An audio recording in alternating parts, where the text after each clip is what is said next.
Hello, I'm Asad Ahmed. Homeless charities have said it's vital rough sleepers are prioritised and given the COVID vaccine before emergency shelters close this month.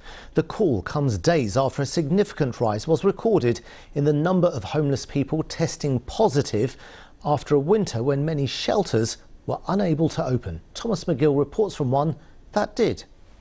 This is one of London's few winter hostels that's open this year. I'm really happy. This man from Lithuania is one of 50 residents. He didn't want to appear on camera, but says getting a room at the hostel has been a lifeline. I have dinner. What do you think is better on the street or in a room? Did you sleep on the street before? Yes. Residents get their own room, all their day-to-day needs and help to find work and a permanent home. But COVID-19 has made all that much more challenging.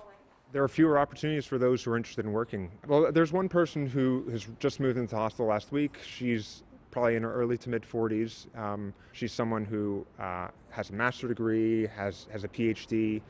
Just because of the nature of her work and because she's so specialized, there's no way for her to do that sort of work in the pandemic. Charities say they've seen a big rise in the number of people facing homelessness due to COVID-19 at a time when there's been a drop in the number of beds available at hostels and shelters. And that's because communal night shelters that would normally be operating all across the city are unable to open. And now experts and the Mayor of London are calling for homeless people to be prioritised for vaccinations.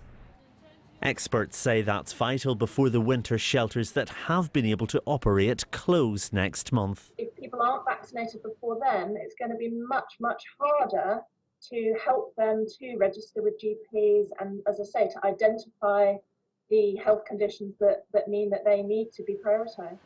The government says the NHS is working with charities to develop a model for delivery of the vaccine to homeless people.